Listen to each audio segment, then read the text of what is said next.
Time 10 से ज्यादा एजेंसियों के एग्जिट पोल में बिहार में एनडीए की सरकार फिर से बनाने का अनुमान जताया गया, लेकिन महागठबंधन के सीएम कैंडिडेट तेजस्वी यादव तंज कसते हुए कहते हैं कि इन लोगों ने तो सुपरस्टार धर्मेंद्र को जीते जी मार डाला। इनसे आप पूछिए एग्जिट पोल के लिए कितने लोगों का सर्वे किया है। मतलब ये कि काउंटिंग से पहले अब एग्जिट पोल पर शुरू हो गई सियासत। इसी मुद्दे पर हम लेकर आए आज आपका favourite talk show to the point. Bihar में 10 से ज्यादा एजेंसियों ने असेंबली चुनाव को लेकर एग्जिट पोल किया है। ज्यादातर में एनडीए की जीत का अनुमान है। वैसे इक्का दुक्का एजेंसियों ने महागठबंधन की जीत का दावा भी किया है। बिहार चुनाव को लेकर हुए तमाम एग्जिट पोल का लबोलुबाव यह है कि फिर एक बार नीतीश सरकार 20 साल की एंटी इनकम्बेंसी को भूलकर बिहार की आवाम ने एक बार फिर से एनडीए को गले लगाया है। टुडे चाणक्य ने एनडीए को 155 और महागठबंधन को 85 सीटें दी है। आज तक के सिसरो के मुताबिक एनडीए को इस बार 113 से 127 और महागठबंधन को 111 से 123 सीट मिलने का अनुमान है। इंडिया टीवी सी वोटर ने एनडीए को 101 से 121 सीटें और महागठबंधन को 112 से 132 सीटें दी है। एबीपी सर्वे में एनडीए को 108 और महागठबंधन को 130 सीटें दी गई है। टाइम्स नाउ सी वोटर्स ने एनडीए को 111 और महागठबंधन को 122 सीटें दी है। न्यूज नेशन का अनुमान है कि एनडीए को 115 से 119 सीटें मिलेगी, जबकि महागठबंधन को 120 से 124 सीटें मिलता दिखाया गया है। न्यूज एक्स ने एनडीए को 90 से 100 के बीच और महागठबंधन को 130 से 140 सीट मिलने का अनुमान जताया है। वैसे बिहार में एग्जिट पोल का इतिहास खास सुनहरा नहीं रहा है। 2015 में ज्यादातर पोल में एनडीए को 100 से ऊपर सीटें दी गई है। टुडे चाणक्य ने तो एनडीए को 151 सीटें दे डाला। सबसे कम सीटें न्यूज एक्स ने 90 दी थी। वास्तविक परिणाम एनडीए के लिए इसी तरह महागठबंधन को टुडे चाणक्य ने महज 85 दिया, जबकि महागठबंधन को 178 सीटें आई थी। कुछ ऐसा ही हाल 2020 में हुआ, जबकि एनडीए को 125 सीटें मिली और उसकी सरकार बनी। लेकिन एग्जिट पोल में आज तक एक्सिस ने एनडीए को 69 से 91 सीट मिलने का अनुमान किया। टुडे चाणक्य का अनुमान था कि महागठबंधन को 106 सीटें मिलेंगी और बाकी को 52। जाहिर है बिहार में एग्जिट पोल अब तक सही साबित नहीं हुए हैं। अब देखना होगा 14 तारीख को ईवीएम के पिटारे से क्या कुछ निकलता है। तनिक खंडेलवाल, इलेक्शन डेस्क, नक्षत्र न्यूज। तो एग्जिट पोल पर सियासत शुरू हो गई है। कुछ एग्जिट पोल, ज्यादातर एग्जिट पोल एनडीए की सरकार फिर से बिहार में दिखा रहा है। कुछ एग्जिट पोल में महागठबंधन की सरकार दिखाई जा रही है, लेकिन दोनों ही तरफ से, यानी महागठबंधन की तरफ से, एनडीए की तरफ से अपने अपने दावे हैं। कहीं पर तो जश्न की तैयारियां भी शुरू हो गई है। तमाम मसलों पर बातचीत करेंगे। बहुत खास मेहमान हमारे साथ जुड़ रहे, मेहमानों का तारुफ कराते हैं और उसके बाद फिर हम चर्चा को आगे बढ़ाते हैं।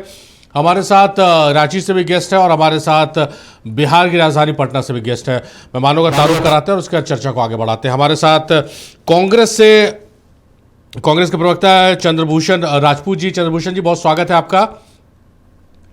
राजेश तिवारी जी हैं, जेडीयू के नेता। राजेश जी, बहुत स्वागत है आपका। क्षितिज मिश्रा है, आरजेडी के नेता। क्षितिज, बहुत स्वागत है आपका। और हमारे साथ भूपेंद्र यादव जी है। भूपेंद्र यादव जी, बहुत स्वागत है आपका, बीजेपी के नेता है।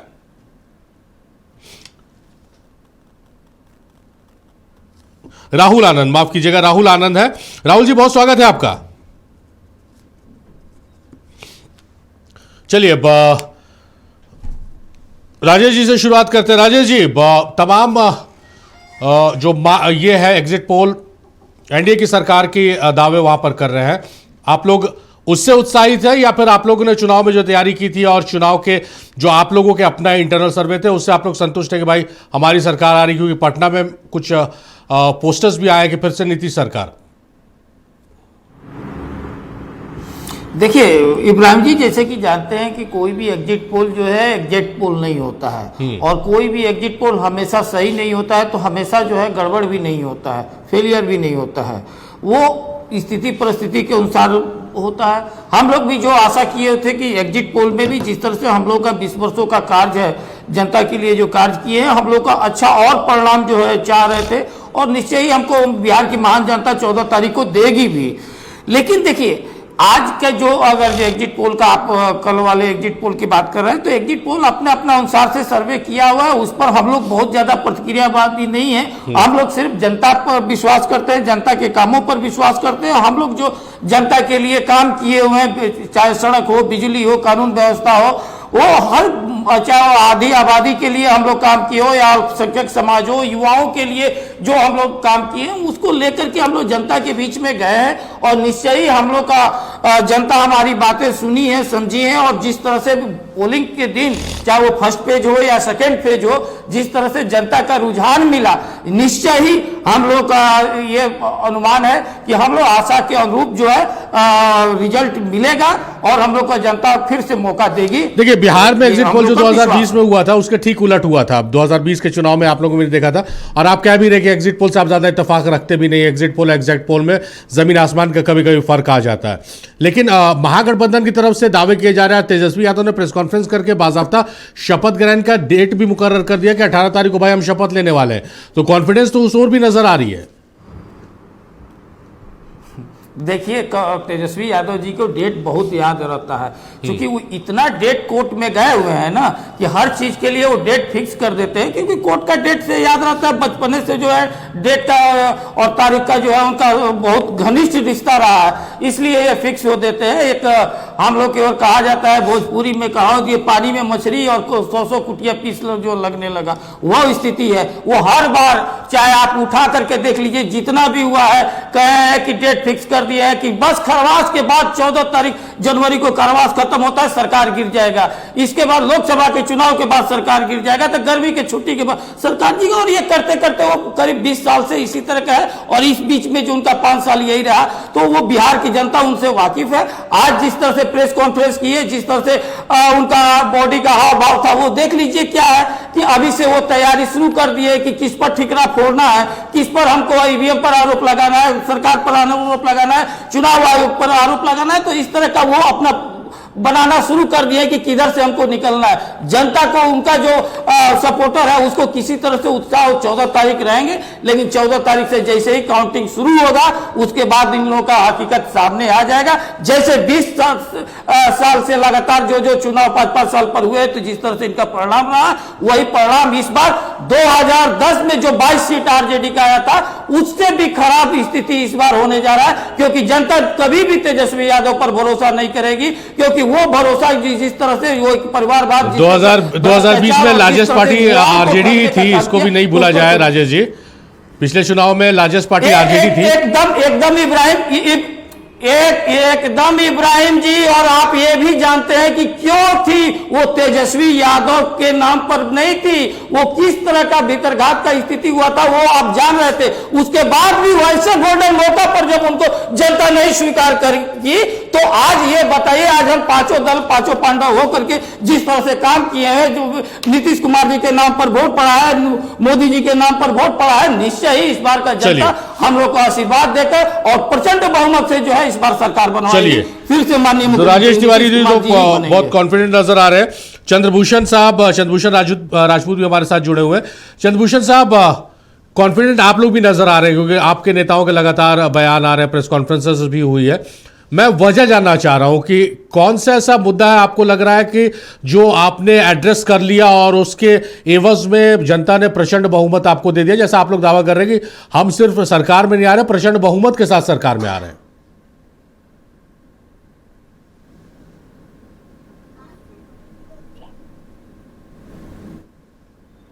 चंद्रभूषण साहब, आवाज आ रही है मेरी? चलिए, आवाज नहीं आ रही, देखिए टेक्निकल काम ही कुछ है। क्षितिज के पास रुक कर लेते हैं। क्षितिज, वही सवाल आपसे रहेगा। आप लोग लगातार दावे कर रहे हैं, आपके नेता तो बाज़ाब्ता डेट भी मुकर्रर कर दिया 18 तारीख का, तो क्या ऐसा आप लोगों को, क्योंकि आप भी बिहार में बहुत एक्टिव रहे, पूरा चुनाव आपने देखा बहुत करीब से, क्या वो चीज है जो आप लोगों को लग रही है कि भाई इस वजह से महागठबंधन के पक्ष में बिहार की आवाम इस बार वोट कर रही है? देखिए इब्राहिम जी, बिहार की जनता और तमाम मीडिया इस चीज को जानती है कि तेजस्वी यादव ने जो भी मंच पे गया, जितने भी सभा की, उन्होंने एक एक सभा में, मैं तो चैलेंज करता हूं कि कोई ऐसा सभा दिखा दीजिए जिसमें कि तेजस्वी यादव ने मुद्दों से भटक करके बयान दिया है। उन्होंने अपने मैनिफेस्टो पर बयान दिया, उन्होंने जितने भी बात रखी मैनिफेस्टो पर बात रखी, और उनकी तमाम सभाओं में आप देखिएगा कि युवाओं की जोश बहुत ज्यादा थी, युवा टूट कर पड़े हुए थे और तमाम सभाओं में उनसे कुछ सुनने आ रहे थे। तेजस्वी यादव जी ने वादा किया है, उन्होंने एक तरफ यह बताया है कि किस प्रकार से जदयू की सरकार और जब बीजेपी की सरकार इतने दिनों तक लोगों को छलती रही, दूसरी तरफ से उन्होंने ये बताया कि हम महिलाओं को सम्मान देंगे, हम युवाओं को नौकरी देंगे, घर घर हर घर नौकरी देंगे। एक तरफ आप देखते हैं कि युवा जूझ रहे हैं इस चीज से, पलायन से। उन्होंने बातों को रखा कि हम पलायन को रोकेंगे, उन्होंने रखा कि हम गरीबी को हटाने के लिए काम करेंगे, उन्होंने रखा कि हम इंफ्रास्ट्रक्चर पर काम करेंगे, उन्होंने रखा कि जो डिग्रियां 3 साल की डिग्रियां यूजी पीजी की 3 साल की 2 साल की डिग्रियां जो 5 साल में मिलती है, जो कि टियर 4 का एग्जाम अभी तक नीतीश सरकार नहीं ले पाई है, युवाओं को रोजगार से लेकर के पढ़ाई लिखाई, कमाई, दवाई, कार्रवाई, सब पर उन्होंने बात किया।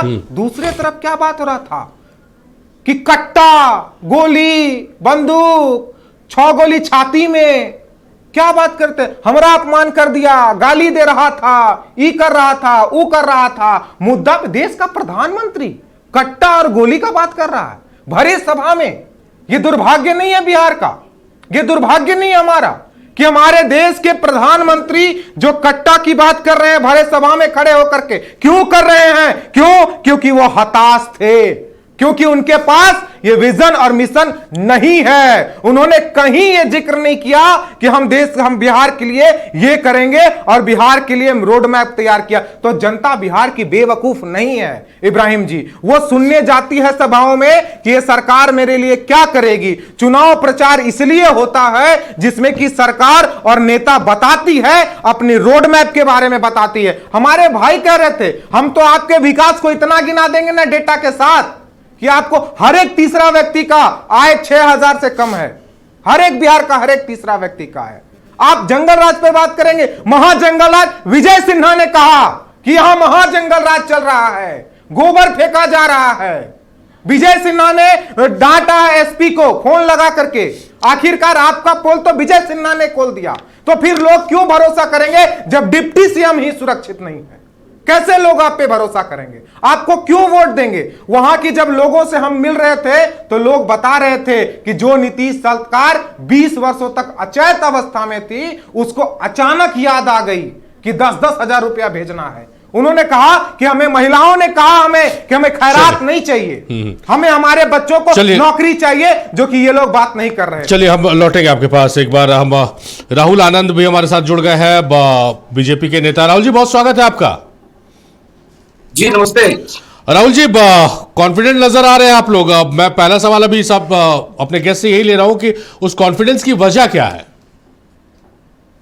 देखिए, वास्तविक रूप से अगर बात करें तो भारतीय जनता पार्टी यानी कि एनडीए ने जो अपना एक रोड मैप को तैयार किया था जनता के बीच में जाने के लिए, उसमें हम सफल होते नजर आते हैं। देखिए, तमाम ऐसी डिबेट में जब चर्चा में हम जब शामिल होते थे तो एक बात बहुत महत्वपूर्ण और बहुत जोर देकर कहा करते थे कि महत्वपूर्ण ये नहीं है कि विपक्ष ने क्या कहा, महत्वपूर्ण ये है कि एनडीए की सत्ता बनने जा रही है और हमने जो एक लक्ष्य निर्धारित किया है बिहार को लेकर, उस लक्ष्य को हम पूर्ण करेंगे जब हम 5वीं बार सत्ता में आएंगे। नहीं, पर यहाँ क्षितिज मिश्रा बैठे हुए हैं, आरजेडी के नेता। उनका कहना है कि आप लोगों ने तो, जो आरोप उनका है कि आप लोग, और स्पेसिफाई करके बीजेपी प्रधानमंत्री को टारगेट करते हुए कह रहे हैं कि उन्होंने बिहार के लिए तो पूरे भाषणों में कहीं जिक्र ही नहीं किया कि बिहार के लिए क्या करेंगे। उन्होंने तो सिर्फ आरजेडी आएगी तो ये हो जाएगा और कट्टा सटाकर मुख्यमंत्री पद ले लिया। प्रधानमंत्री के तमाम भाषणों में ये आरोप है आरजेडी के प्रवक्ता का। देखिए, वास्तविक रूप से अगर देखा जाए तो आरजेडी का काम ही है आरोप लगाना। वो हमारे सदन में प्रतिपक्ष में बैठे हैं, तो जाहिर सी बात है कि जब कैग की रिपोर्ट की भी जब बात की जाती है तो कहते हैं कि 70,000 करोड़ का घोटाला हो गया, जबकि वो भूल गए वही कैग का रिपोर्ट का जो मुखिया है वो उन्हीं के विधायक भाई वीरेंद्र जी हैं। एक बार उनसे पूछ लीजिए। दूसरी सबसे महत्वपूर्ण बात यह है कि देखिए, जो सरकार होती है जिससे लोगों की अपेक्षाएं होती है, वो कहते कम करते ज्यादा है। और 2014 के बाद अगर आप देखिएगा तो लगातार हमने किया है। आप पूछिए उस आरजेडी के नेता से, हमारे सम्मानित प्रवक्ता के साथ बैठे हैं, कि 2004 से 2014 के बीच में बिहार को कितने रुपए मिले थे केंद्र से मदद में। 2 लाख करोड़ से ज्यादा का आंकड़ा नहीं होगा, लेकिन मैं आपको बता सकता हूँ कि यहाँ 10 लाख करोड़ के आसपास मिला है। उनसे ये पूछिए कि जब आपने बिहार छोड़ा था तो उसमें 22,000 करोड़ का बजट था, आज लगभग 3,17,000 करोड़ का बजट है। उनसे ये पूछिए कि जब आपने बिहार छोड़ा था तो ग्रामीण सड़कें 317 किलोमीटर हुआ करती थी, आज लगभग 1,20,000 किलोमीटर हुआ करता है। उनसे ये भी पूछने की वास्तविकता है कि सच्चाई क्या है। आप एनएच की बात कीजिए तो इनके शासनकाल में लगभग 3600 के आसपास था, लगभग 7000 किलोमीटर के आसपास है। उनसे यह भी पूछना चाहिए कि जब आपके शासनकाल थे तो कितने इंजीनियरिंग कॉलेज थे, कितने पॉलिटेक्निक कॉलेज थे, कितने पर कैपिटल इनकम थे हमारे बिहार के अंदर। अब उनसे यह भी पूछना चाहिए कि आप जो बिजली की खपत है हमारे बिहार के अंदर लगभग 10,000 मेगावाट जो हम उत्पादन करते हैं, उसके विषय में क्या कहेंगे। उनसे यह भी पूछना चाहिए कि जो क्लस्टर की जो बातें हमने की थी, चाहे वो इंडस्ट्री लगाने से लेकर या बेटा एयरपोर्ट का निर्माण से लेकर आईआईटी के बारे में या फिर नेताजी सुभाष चंद्र मेडिकल कॉलेज के बारे में, ऐसी तमाम चीजें हैं जो जनता के बीच में जाकर जनता के सामने हमने रखा और पारदर्शिता रूप से जनता को दिखाया इन चीजों को। लेकिन विपक्ष रहा सिर्फ और सिर्फ हेलीकॉप्टर कि मेरे पीछे 30 हेलीकॉप्टर घूम रहे हैं और हेलीकॉप्टर नचाकर और गाना, खास करके ये कैसा विपक्ष है जो अपना प्रतिकार कर अपना प्रचार कराता हो। यानी कि जिस कट्टा का संदेश माननीय प्रधानमंत्री ने दिया, उस कट्टे को रख कर ही तो मुख्यमंत्री चेहरे का घोषणा किया गया था। उसके बाद आप देखिए कि कैसे उस जाति की बात अगर की जाए तो किस तरह से लोग वीडियो बनाकर दिखा रहे थे कि हम क्या करेंगे। देखिए राहुल आनंद साहब, ये कहने की एक बात होती है, पर आप तो उसको मुहर लगा रहे हैं। क्या आप इतना प्रैक्टिकली संभव है जो आप कह रहे हैं कि भाई किसी भी दल, किसी भी पार्टी, किसी भी अलायंस में कोई कट्टा लगाकर मुख्यमंत्री पद ले लेगा? मतलब ये ठीक है, आरोप लगाने के लिए, किसी पे तंज कसने के लिए ठीक है। लौटते हैं राहुल साहब आपके पास, चंद्रभूषण राजपूत साहब का रुख करते हैं। राजपूत साहब, आवाज आ रही है मेरी? राहुल साहब जी, राजपूत साहब, राहुल आनंद साहब ने आंकड़े बताए हैं और आंकड़ों के आप बाजीगर हैं। वो बता रहे हैं कि भाई किस हालात में बिहार हैंडओवर किया गया था एनडीए को और उसके बाद क्या क्या बदलाव आया है, उस सिलसिलेवार तरीके से उन्होंने बताया है। तो इसलिए मैं आप ही के पास आ रहा हूं क्योंकि आंकड़े आप भी लेकर बैठते हैं।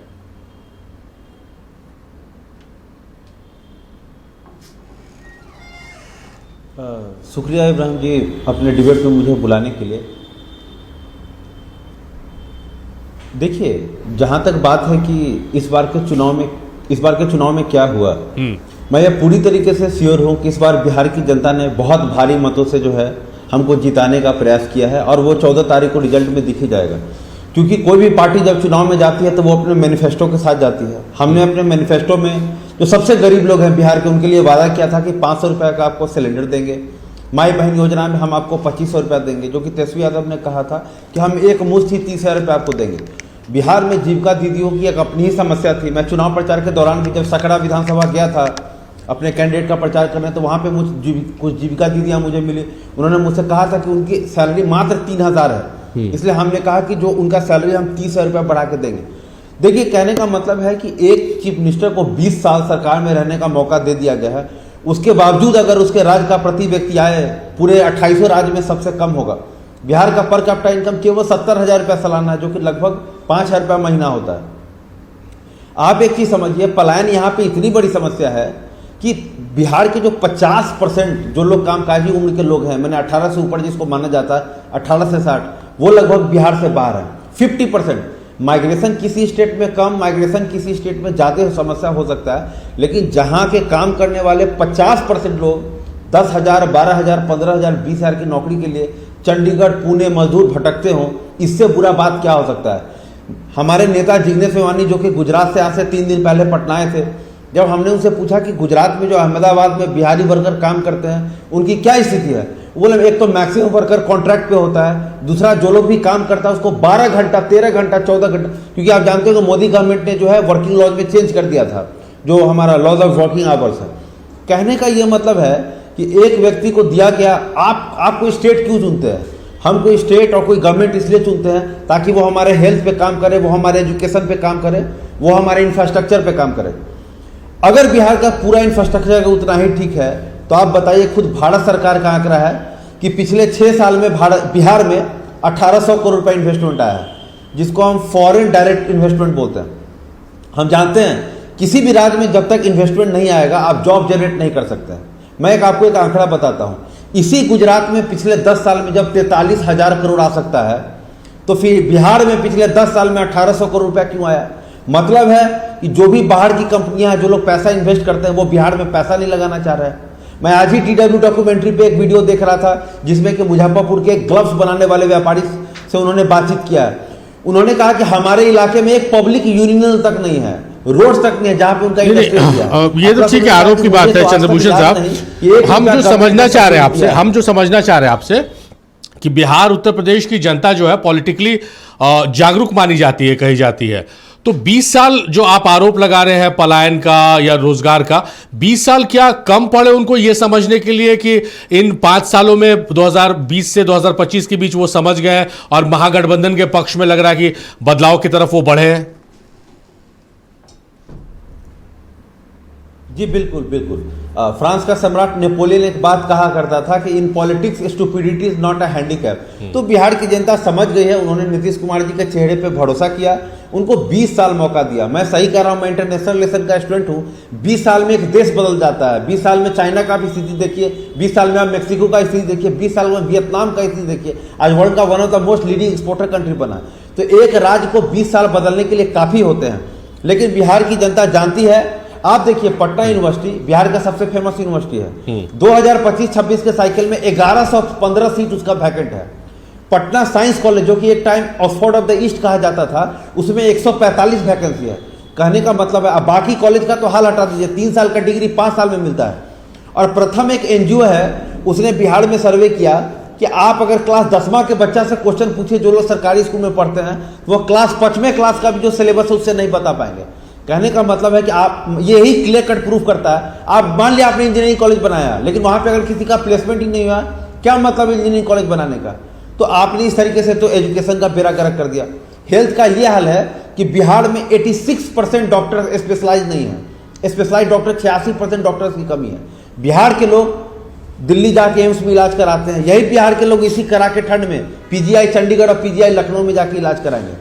इंफ्रास्ट्रक्चर की बात तो मैंने आपको बता ही दी कि रोड बनाते हैं तो रोड टूट जाता है, पुल बनाते हैं तो पुल ढह जाता है। कहने का यह मतलब, और मैं आखिरी बात कहना चाह रहा हूँ, नीतीश जी का नाम सुशासन बाबू है। नीतीश जी का नाम सुशासन बाबू है कि वो तो करप्शन फ्री है। उसी नीतीश कुमार के ऋण में, उसी नीतीश कुमार के डिजाइन में इंजीनियर तारनी दास और विनोद कुमार राय पकड़ाया। हम सब जानते हैं, आप तो मीडिया में है, कि किस तरीके से विनोद कुमार राय अपनी पत्नी के साथ मिलकर नोटों का बंडल जला रहा था। इन्हीं शासन में अशोक चौधरी पे 200 करोड़ का जमीन लिखवाने का आरोप लगा। अभी आरके सिंह तो हमारे कांग्रेस पार्टी के नेता नहीं, आरके सिंह बीजेपी के नेता है। उन्होंने कहा कि 62,000 करोड़ का बिजली घोटाला हुआ है। गौतम अडानी को इन्फ्लेटेड दाम में जो है ये बिजली बेचा गया, वो जनता से बहुत ज्यादा इसमें पैसे में टैक्स वसूलना है। अगर विपक्ष ने स्मार्ट मीटर का मुद्दा नहीं उठाया होता तो अभी तक तो ये जो 125 यूनिट बिजली फ्री है वो भी नहीं आता। और जो सबसे मुख्य बात जो मैं कहना चाहता हूँ, बिहार के लोग गरीब हैं। जिस राज्य का प्रति व्यक्ति आय 5,000 रुपया महीना होगा, ऑब्वियस ही बात है, लोग गरीब होगा। यहीं पे शिवहर जैसा जिला भी है जिसका प्रति व्यक्ति आय 2,000 रुपया महीना। इसमें जो माइक्रो फाइनेंस कंपनीज हैं, इन्होंने लोन का ऐसा जाल बिछाया, गरीब महिला के पास जाए कहता है आप हमसे लोन ले लीजिए, महिला उनसे लोन ले लेती है। इतना इंटरेस्ट रेट हाई रहता है कि बाद में उसी लोन को चुकाने के लिए दूसरा लोन लेती हैं, और करते करते वो पूरे कर्ज के जंजाल में बढ़ जाती हैं। बाद में कंपनी वाले उनके घर में घुस जाते हैं। चलिए, तो मतलब सूरत हाल आपके हिसाब से विपक्ष में तो आपको लग रहा है कि बिहार के सूरत हाल बहुत बदतर हो चुका है और उसको बदलाव के लिए राजेश साहब आप आरोप पर सुन रहे होंगे चंद्रभूषण जी का, और एक मुस्कान भी आपके चेहरे पर दिख रही है जवाब देने के लिए। साथ ही साथ उनका जवाब दे दीजिएगा और मेरे सवाल का भी जवाब दे दिया जाएगा। महागठबंधन का मानना है या कहना है या दावा है कि जो युवा वर्ग है और जो पलायन करते हैं, जो मजदूर है, ये महागठबंधन के पक्ष में इस बार गए हैं। इसलिए आंकड़ों पर मत देखिए, एग्जिट पोल के परिणाम जो है बहुत इतर आने वाले हैं इसके, क्योंकि युवा और मजदूर जो है वो महागठबंधन के पक्ष में है। देखिए इब्राहिम जी, सबसे बड़ी बात क्या है कि आज विपक्ष को कम से कम हम लोग को, पूरा एनडीए का हमारे साथी सबको गर्व हो रहा है कि आज तो ये तुलना गुजरात से कर रहे हैं, महाराष्ट्र से कर रहे हैं। ये आप 1990 से लेकर के 2005 के बीच में आप नहीं कर सकते थे। आज हम जो विकसित प्रदेश है उससे हम तुलना कर रहे हैं। बिहार का ये सबसे बड़ी हमारी जीत है, ये हमारी सुशासन की जीत है। तुलना नहीं कर रहे हैं ये लोग, तो आरोप लगाते हैं कि सारे उद्योग धंधे गुजरात भेजे जा रहे हैं। पटना में क्यों नहीं लगाया जा रहा है, बिहार में क्यों नहीं लगाया जा रहा है? वो ये कौन आरोप लगा रहा है, कौन भेजा जा रहा है? अरे ये लोग के समय में तो ये स्थिति था कि एक भी फैक्ट्री था नहीं। आज आदि पीरपैती भागलपुर में लगा रहे हैं। आज हमारे पास जो है लीची का उद्योग है, तरह तरह का लगा हुआ है। और दूसरी बात, किस बात पर हमारे यहाँ उद्योग आएगा जी? सबसे ज्यादा पलायन तो आप लोग करवा दीजिए ना। आप लोग जहाँ जिस रोड की बात कर रहे हैं कि गड्ढे में रोड पे गड्ढा, ये नहीं था क्योंकि बिजली जो है आपके पास पोल के पर मवेशी बांधे जाते थे और तार पर आप कपड़े सुखाते थे। आज स्थिति है कि कहा जाता है कि अगर सटलो तो गई ल। आज जो कानून व्यवस्था का ऐसा था कि डॉक्टर पलायन करते थे, व्यवसायी पलायन करते थे, हर कोई पलायन करता है। यहाँ तक कि इब्राहिम जी, जो लड़का जवान हो जाता था उसको जो है गार्जियन और उसके माँ बाप जो है बाहर भेज देता था क्योंकि उसको भी अपहरण करके पकड़ हुआ शादी हो जाता था। वो बिहार हमको मिला, वो बिहार मिला जो 118 नरसंहारों का बिहार माला, जहां दलित और ये होता था कि बैकवर्ड और फॉरवर्ड का दिन रात युद्ध होता था। ये स्थिति था। बिहार का पलायन छोड़ दीजिए। आपको दरभंगा, आपको जो चंपारण जो है मिनी चंबल के नाम से जाना जाता था, जो आपका औरंगाबाद जो देहात में कोई रहना नहीं चाहता था, जहानाबाद जो दिन में जेल ब्रेक होता था, उस बिहार में आप उद्योग लगा क्या बात कर रहे हैं? 20 साल में जो माननीय मुख्यमंत्री ने नीतीश कुमार जी ने जो गड्ढे से बिहार आज चमचमाती रोड में तो कह रहे रोड टूट जाता है। भैया आप कितना पुल बनाए हैं आप बता दीजिए। जिस बिहार की आप बात कर रहे हैं, 2 इंजीनियरिंग कॉलेज था 2005 के पहले, आज 38 इंजीनियरिंग कॉलेज तक कह रहे कि शिक्षा का नहीं है। अरे सब व्यवस्था हो रहा है और सब व्यवस्था हो रहा है। जिस आप यूनिवर्सिटी की बात कर रहे हैं, आज एशियन पूरा एशियन महिला हॉकी जो है आकर के इसी बिहार में हो रहा है। आज वुमेन्स हॉकी नहीं, पर ये राजेश जी एक जो महागठबंधन का आरोप लग रहा है उसको मैं भी जस्टिफाई करता हूं कि 20 साल क्या आप लोगों को कम पड़ गए कि पलायन की समस्या पे आप लोग काबू नहीं कर पाए? महागठबंधन की जब सरकार थी, मतलब उस समय यूपीओ की जब सरकार थी, तब भी पलायन की समस्या से बिहार जूझ रहा था, और आज आपकी सरकार है पिछले 20 सालों से, तब भी पलायन की समस्या से बिहार जूझ रहा है। भाई यही इब्राहिम जी हम कह रहे हैं कि वो पलायन जो था, वो पहले लोग भागते थे डर से, अपने जान बचाने के लिए अपने परिवार के साथ भागते थे। और ये स्थिति था कि बिहार में ही लोग, आप जिला के औरंगाबाद, जमुई, जहानाबाद से लोग भाग करके पटना आते थे जगह जगह। आज वो स्थिति नहीं है। आज 8 से 10 हजार रुपए की नौकरी मजदूरी करने के लिए जा रहे हैं। यही स्थिति है।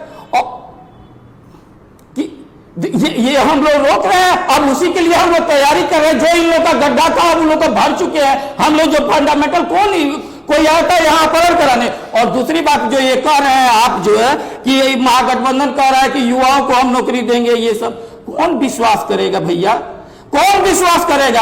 जो अपना चचेरे भाई को भी जमीन लिखाने के लिए जो है नौकरी, जो यही सचिवालय में 4th ग्रेड दिए तेजस्वी यादव, तो वो जमीन लिखवा ले। रावड़ी जी जो अपने चाचा से जो जमीन लिखवा ली क्योंकि उनका भतीजा का नौकरी मुख्यमंत्री रहते वो दिए। आज एक बार बताइए ना, आप कौन है?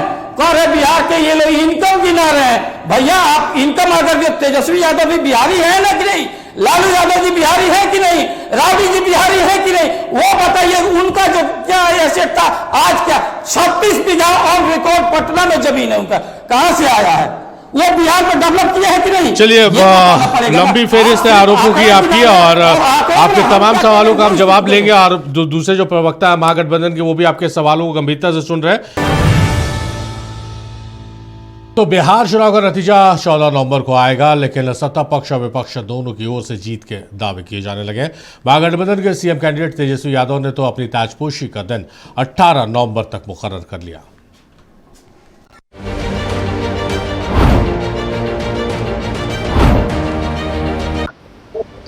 तो आप देखिएगा अगर इनसे सैंपल साइज अगर पूछा जाए, किसी भी जो सर्वे जो दिखा रहे हैं कि भाई सैंपल साइज क्या है, ज्यादातर एग्जिट पोल में एनडीए की जीत और महागठबंधन की करारी शिकस्त का अनुमान लगाया गया है। महागठबंधन के सीएम कैंडिडेट तेजस्वी यादव ने बिहार के एग्जिट पोल को सिरे से खारिज किया है।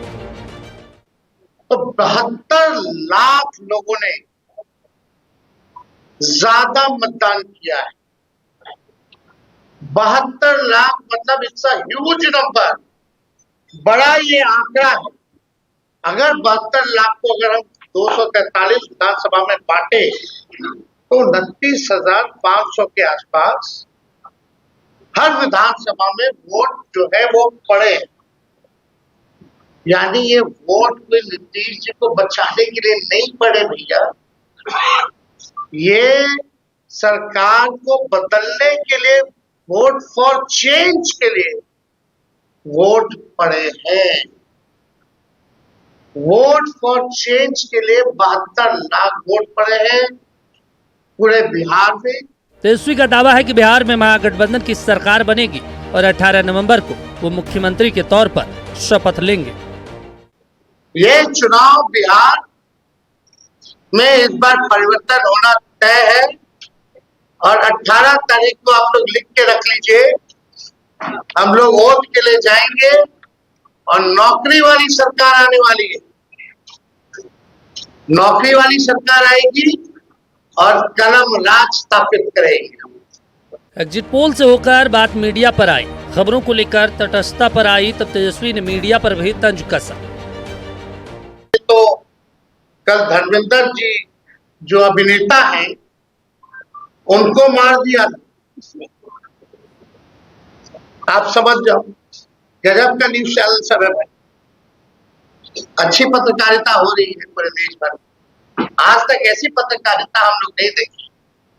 इतने बड़े अभिनेता धर्मेंद्र जी को जो है मार दिया गया। अगर महागठबंधन एग्जिट पोल में पीछे रहने के बावजूद जीत का दावा कर रहा है तो एनडीए क्यों पीछे रहे? डिप्टी सीएम विजय कुमार सिन्हा ने महागठबंधन पर कटाक्ष करते हुए कहा कि 14 नवंबर के बाद राहुल विदेश और तेजस्वी दिल्ली चले जाएंगे।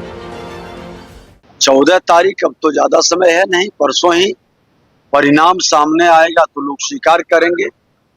वो तो पहले चुनाव आयोग पर ठिकरा फोड़ने का, ईवीएम पर, पदाधिकारी पर वो बहाना ढूंढ रहे हैं। इससे साफ झलकता है वो हताश निराश, और बिहार की जनता ने चार्टर्ड विमान पर बर्थडे मनाने का फिर उनको अवसर दे दिया है। दोनों अप्पू और पप्पू कोई विदेश जाएंगे, कोई दिल्ली जाएंगे, फिर बिहार से उनको कोई मतलब नहीं रह पाएगा। बिहार में जो माननीय प्रधानमंत्री श्री नरेंद्र मोदी जी के नाम और काम का असर है, और बिहार के मुख्यमंत्री माननीय नीतीश कुमार जी की जो सुशासन की लहर है, और युवा कल्याण, महिला कल्याण, गरीब कल्याण और किसान कल्याण के जो काम किया गया है, वह चुनाव में मतदान के रूप में देखा जा रहा है, जो बम्पर मतदान के रूप में एनडीए की सरकार बनेगी, भारी बहुमत के साथ बनेगी। दूसरे दौर की वोटिंग के बाद मुख्यमंत्री नीतीश कुमार पूरे लाल लश्कर और काफिले के साथ राजधानी पटना में भ्रमण करते नजर आए।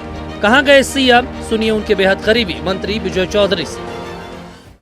चुनाव शांतिपूर्ण और निर्विवाद पूरे हुए हैं, ये हम लोग बिहार के मतदाताओं के साथ ईश्वर के भी आभारी हैं, और मुख्यमंत्री जी ने भी ईश्वर के प्रति आभार प्रकट किया।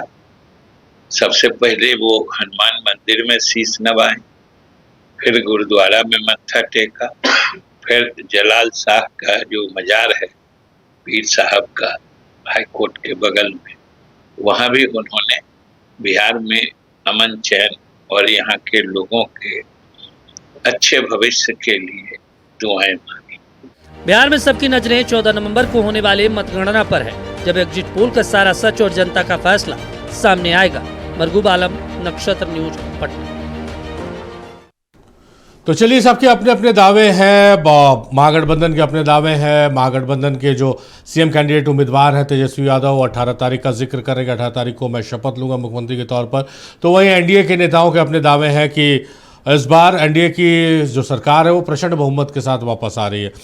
हमारे तमाम गेस्ट हमारे साथ बने हुए हैं। एक बार चंद्रभूषण राजपूत साहब का रुख कर लेते हैं। चंद्रभूषण राजपूत साहब, आप लोगों को क्या फैक्टर लगता है कि सिर्फ आप लोगों का जो मुद्दा आप लोगों ने उठाया, बेरोजगारी का, पलायन का, ये मुद्दा हिट कर गया, या फिर जो कहा जा रहा है कि बहुत बड़े पॉकेट में जनसुराज ने भी डैमेज किया है? किधर डैमेज किया है आप लोगों के हिसाब से? तब लगता होगा कि एनडीए की तरफ डैमेज किया है, एमआईएम का जादू नहीं चला, मुस्लिम वोटर्स इंटैक्ट रहे। ये तमाम चीजें मिलाकर आप लोग इस कॉन्फिडेंस में आ रहे हैं क्या? देखिए, बिल्कुल मैं ये जानता हूँ कि हमने जो जितने भी मुद्दा उठाया, और जाहिर सी बात हर स्टेट का अपना अलग अलग नीड होता है। जब हम बिहार की बात करते हैं तो बिहार में जो एजुकेशन है या बिहार में जो जॉब है वो अपने आप में एक बहुत बड़ा मुद्दा है। मैं आपको एक आंकड़ा देता हूँ, इस पूरे देश में 1 करोड़ 20 लाख बच्चे वैसे हैं जो कि हर साल 10, 12 ग्रेजुएशन करके मार्केट में आते हैं, जिसमें से ग्रेजुएशन और अपर लेवल के डिग्री के लगभग 70 लाख बच्चे, 50 लाख वैसे बच्चे जो कि क्लास 8, 9, 10, 11 में ड्रॉप आउट करते हैं। इस पूरे देश में ही 1 करोड़ 20 लाख नौकरी की जरूरत होती है, जबकि नरेंद्र मोदी का जो हाल चल रहा है उससे पूरे देश में, इंटायर नेशन में 30 लाख नौकरी की जरूरत है। आप बताइए, जिस देश में महाराष्ट्र हो, तमिलनाडु हो, जब टोटल कॉकटस मिला के जब 30 लाख नौकरी है तो आप बिहार का हाल समझ सकते हैं। 2023-24 का बिहार का बजट कहता है कि पूरे बिहार में 16 लाख फॉर्मल सेक्टर जॉब है, 28 लाख इनफॉर्मल सेक्टर जॉब है, माने कुल 44 लाख नौकरी है बिहार में। बिहार की आबादी कितनी है? 13 करोड़। वर्किंग एज पॉपुलेशन कितना? 8 करोड़। जब 8 करोड़ वर्किंग एज पॉपुलेशन है, 44 लाख आपके पास कुल नौकरी है, आज के टाइम कृषि पे कुछ होता है, वो भी कृषि में इनोवेशन नहीं है। आप जानते हैं बिहार में 88% वैसे किसान हैं जिनके पास 5 हेक्टेयर से कम जमीन है। तो जब आप लोगों के जीविका के लिए काम नहीं करेंगे, जब आप लोगों के इनकम को बढ़ाने के लिए काम नहीं करेंगे, लोग कैसे सस्टेन करेगा? खुद बिहार सरकार का अक्टूबर 2023 का यह आंकड़ा कहता है कि बिहार में 94 लाख वैसे परिवार हैं जिनके महीने की आमदनी 6,000 या उससे कम है। और चंद्रभूषण साहब, ये जो आप जितनी बातें कह रहे हैं ना, ये चुनाव से पहले की बातें हैं, ये चुनाव से पहले की बातें आप लोग लगातार कह चुके हैं। और मैं यही कह रहा हूं कि जो हालात आप बिहार के बता रहे हैं, अगर वो हालात ऐसे हैं या थे, तब भी तो 20 सालों से नीतीश के नेतृत्व में, नीतीश कुमार के नेतृत्व में जो सरकार चल रही थी, बिहार वासियों ने उनको अपना सहयोग, अपना आशीर्वाद दिया, उनको समर्थन दिया है। तो ये आरोप जो है, ये आरोप तो तब भी थे, ये आरोप आज भी है। तो यह कैसे बदलाव आ जाएगा? ये आरोप तो लगातार आप लोग उठाते आए हैं और 20 सालों से सत्ता पर नीतीश कुमार काबिज है। इब्राहिम जी, पिछली बार हमारे और जो एनडीए अलायंस है, हम लोगों में मात्र 12,000 वोट का अंतर था, केवल 12,000 वोट। कई सीट तो हम बहुत कम अंतर से आ रहे हैं। हम अपना बरबीघा सीट 150 वोट से आ रहे हैं। भोड़े का सीट है सीपीएम का, 400 वोट से आ रहे हैं। हम जानते हैं कि नेता विपक्ष जो तेजस्वी यादव, उन्होंने कहा था कि कैसे जो लोगों को में सिंबल मिल जाना चाहिए था जीत का, विक्ट्री का, सुबह शाम 4 बजे तक, वो लोग को रात 12 बजे 1-1 बजे तक डिले किया जा रहा था। तो हम जानते हैं पिछली बार एडमिनिस्ट्रेशन ने काफी रोल निभाया। जो सर बहुत क्लोज मार्जिन का सीट था उसको हमको हरवाने में। तो प्लस नीतीश कुमार को भी 20 साल हो गया। शुरू में वो कहते थे कि नहीं, हमको और मौका चाहिए। कहने का ये मतलब है कि मैं आज का अगर टोटल सब कुछ रख रहा हूं, अगर देखिए, एक ही आंकड़ा सब कुछ बताने को काफी है। नीतीश जी को महिलाओं को 10-10 हजार रुपए अकाउंट में देना पड़ा। पता है क्यों? आप बिहार का जीएसडीपी उठा के देखिए, बिहार का जो ग्रॉस स्टेट डोमेस्टिक प्रोडक्ट है वो 9,23,000 करोड़ का है। उसमें महिलाओं का कंट्रीब्यूशन केवल 4% है, केवल 4%। चूंकि महिलाओं का कंट्रीब्यूशन इतना कम है, इसीलिए बिहार सरकार ने जुलाई से लेकर सितंबर तक 16,000 करोड़ का लोन लिया और महिलाओं को घूस के रूप में 10-10 हजार रुपए दिए। अगर उन्होंने सही से काम किया होता ना, तो इतना रुपया उनको घूस के देने का, 10-10 हजार रुपया घूस देने का बात नहीं करता। और मैं आखिरी बात कहता हूं, ये कहते हैं कि अगर जो लोग क्वालिफाई कर गए हम उसको 2 लाख रुपया देंगे। पैसा देने की बात तो आप लोग भी कर रहे हैं ना, वो चुनाव से पहले दे दिए क्योंकि सत्ता में है। आप लोग चुनाव संपन्न होने के बाद देने की बात कह रहे हैं। अरे सर, तो हम ये थोड़ी कर रहे हैं कि हमने तो ये कहा कि हम आएंगे, हम अपने बिहार का ग्रोथ रेट इंक्रीज करेंगे, जितने भी फूड प्रोसेसिंग इंडस्ट्री है उनको ओपन करेंगे, जो चीनी मिल है हम उसको खोलेंगे। मेरा करने का मतलब हम रिवेन्यू जनरेशन पे करेंगे। इनका कुल बजट है 3,16,000 करोड़। ये कह रहे हैं कि ये महिलाएं क्वालिफाई कर, ये 2 लाख करोड़ कहां से एक्स्ट्रा लाएंगे? अगर वो 2 करोड़ महिलाएं क्वालिफाई कर गई, ये 2 लाख करोड़ कहां से लाएंगे? बिहार पे ऑलरेडी 3,64,000 करोड़ कर्ज है। तो कहने का मतलब, और मैं एक चीज तो सबसे इंपॉर्टेंट बात वो मैं कहना चाह रहा हूं, पूरे बिहार में पिछले 10 साल में 1,800 करोड़ रुपए आया। इनके जो एनडीए के उप मुख्यमंत्री है सम्राट चौधरी, उन्होंने पूरे बिहार के जनता के सामने झूठ बोला कि अगले 5 साल में हम 50 लाख करोड़ का इन्वेस्टमेंट लाएंगे। I repeat, 50 lakh crore. जब आप पिछले 6 साल में लाते हैं 1,600 करोड़, आप कहते हैं हम अगले 5 साल में 50 लाख करोड़ का लाएंगे। बिहार की जनता के सामने, जो कि रोजगार के लिए ललायत रहती, आके झूठ बोल दिए कि एरोप्लेन का पार्ट्स बनाएंगे, सेमीकंडक्टर बनाएंगे। कहने का मतलब बिहार की जनता इन जुमलेबाजी से उब चुकी है। भारत की भी जनता पहले समझ चुकी कि नरेंद्र मोदी ने 15 लाख रुपए अकाउंट का बात किया, कितना बड़ा झूठ था। 2 करोड़ नौकरी का बात किया, कितना बड़ा झूठ था। अब बिहार की जनता एक युवा चेहरे पे भरोसा कर रही है, तेजस्वी यादव पे, और हमको इंडिया अलायंस को मौका दे रही है। कई लोग ये कह रहे हैं कि हमारे तेजस्वी यादव जब मुख्यमंत्री बनेंगे तो लॉ एंड ऑर्डर गड़बड़ा जाएगा। मैं सबको कहना चाहता हूं कि कांग्रेस भी हमारे साथ है, हम गठबंधन धर्म का पालन जरूर करेंगे, लेकिन अपने टोटल इंपैक्ट पे ये प्रेशर करेंगे कि बिहार का लॉ एंड ऑर्डर बिल्कुल ठीक हो, और जो सबसे इंपॉर्टेंट चीज है लोगों का रोजगार, उसके लिए हम अधिक से अधिक इन्वेस्टमेंट बिहार में लाए। चलिए क्षितिज, वो हम समझ नहीं पा रहे हैं, जो चंद्रभूषण जी से भी सवाल था लगातार कि भाई 20 सालों से आप लोग जो मुद्दा उठा रहे हैं, आप लोग जो आरोप लगा रहे हैं, ये लगातार आप लोग आरोप लगाते आ रहे हैं, बावजूद इसके नीतीश कुमार के पक्ष में मतदान होता है, उनकी सरकार बनती है। तो इस बार ऐसा क्या आप लोग नया कुछ किए जो आप लोग कॉन्फिडेंट में कि भाई नहीं इस बार तो सत्ता परिवर्तन है, बदलाव है, या फिर तेजस्वी के इससे पहले भी तेजस्वी के चेहरे पर चुनाव लड़े, तो कुछ नया नहीं दिख रहा हमको। देखिए इब्राहिम जी, नया क्या है, पिछले 3 वर्षों की 3 चुनाव में नीतीश कुमार को जनता स्वीकार नहीं कर रही है। जो जनता नीतीश कुमार को मुख्यमंत्री, तो गलती से बन रहे हैं मुख्यमंत्री। नीतीश कुमार को 2015 में सबसे बड़ी पार्टी कौन थी? 80 सीटों पर आरजेडी थी। 2020 में सबसे बड़ी पार्टी कौन थी? 75 सीटों पर से आरजेडी थी। और अभी के चुनाव में आपको याद होगा कि जब ट्रेनों में भर भर के लोग आ रहे थे, तब तेजस्वी यादव ने कहा था कि ठकुआ खा करके वापस मत जाइएगा, और वो लोग आ रहे थे और वो लोग पलायन को उन्होंने देखा है, सारे लोग आया है और लोग रुक करके मतदान अधिक हुआ है। तो जनता इनको नहीं स्वीकार कर रही है नीतीश कुमार को, वो जबरदस्ती बैठे हुए हैं। डर के कारण नीतीश कुमार चुनाव नहीं लड़ रहे हैं इब्राहिम जी, डर के कारण। और ये दोनों जो चंगू मंगू है ना, दोनों चंगू मंगू जो है ना, ये दोनों इस बार हार रहे हैं।